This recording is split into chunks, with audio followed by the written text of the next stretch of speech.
Alright, another knife review, guys. Today we have the Spyderco Native 5 Lightweight. It's a new offering from Spyderco.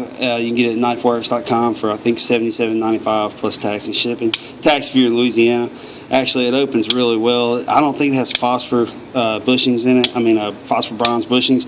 But whatever it has, if the camera pick it up, it's awesome. And it still opens up just as smooth as paramilitary too, just in a different way. Paramilitary's got a lock here. You got the lock back. It's not swedged out here, but it's not any chance of closing because just the way you hold it in your hand is too small. It's not like your hand's going to make. It's going to make this indent. It's not It's not going to make it go in. Anyway, so they call it a detent. I forgot the name of the guy that did it, but usually they're swedged out right here. So that won't happen, but I don't see it necessary here. Same FRN handles as your Spyderco Endura and your Delicas. You have bidirectional FRN handles that are fiberglass reinforced nylon, and you can hear that, and then back this way, and it's like that on both sides. The pocket clip does come tip up like that, and you will have so that much maybe sticking out of your pocket, which is fine. This looks to be about 3.25 millimeters, maybe. Usually they come in 3 to 3.5, so I'm really not sure about the millimeter thickness here, but it tapers down nicely to the tip. Look here. And what's so special about this knife is that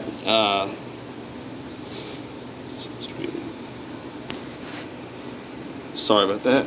Alright, what's so special about this knife is that it's Spyderco CPM S35VN. So it's one of those powdered vanadium steels, just like the uber popular paramilitary 2 that's got the CPM S30V. This is just a little higher quality steel, and if the camera will cooperate, trying to show Golden, Colorado, USA, Earth, good enough. Alright, and it comes razor sharp, of course. You do a little paper test.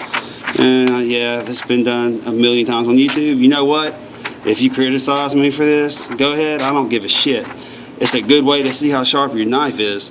And so that compared to my sharpening skills, this is your Ontario Rat 1. And if you don't like the Rat 1, I'm sorry for you, because it's a very affordable, very nice knife. They quit making it with the Jeff Randall logo on it.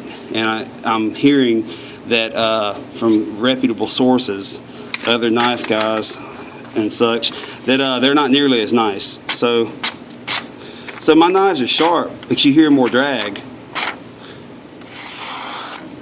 than you hear from this one. You hear that? Just how light that is. Well, I caught the end. I'm sure I picked up on camera. But anyway, so this one may be a little harder to sharpen with the S35VN than the AUS 8, as it shows here in this model. But I really like the satin finish. It's not so satiny that it looks gray. It's still, you know, not looking at this, it still has a little luster to it, and that's what I like about it. It's 6 7/8 inches overall. Closed length, you have 4 inches, and you compare the two here. We can compare them. Get this out of the way. You compare the two here. You have a 4-inch closed length, overall length 6 7/8. Overall length of this one I think is 9 1/4 inch. Your blade length is 3 inches, but the cutting edge is 2 7/16 inch. Which I got a buddy. This is actually my buddy John's knife, and he's an avid deer hunter, and so there's plenty to skin deer with. I thought that was kind of funny because it's not a lot of cutting edge, but anyway, I'll digress on that. So I told you the blade still CPM S35VN, made in USA, Golden, Colorado, Earth. Weight 2.6 ounces, and I mean, look at that balance. It's just nuts. Very ergonomic. You can choke up on it. It's got the jimping underside and the over jimping. It feels exactly like all their USA made jimping. It's much better than the Chinese made Tenacious and all the brothers did, and it's also better than the Japanese made Endura and Delica from Siki City, Japan.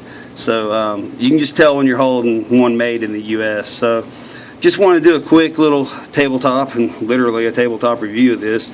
My buddy John's going to clean some deer with it, and hopefully we can get that footage and see how good it holds up. Especially for just such a small knife, I'm really impressed with it. You know, you've got this huge knife here. It looks huge, but this is really my EDC and my cheaper EDC. And you just compare the two right here. I mean, you can see the blades. Put this one in front just to give it some, because sometimes the camera angles matter. You can see that the blades are you've actually got more belly, it seems, on the Spyderco. But anyway, it is shorter, but it's a much higher quality steel. So I'm gonna digress on that. That's enough. I don't really have much else to say because I haven't used it. So just wanted to show you all that, and thanks for watching. Subscribe. God bless.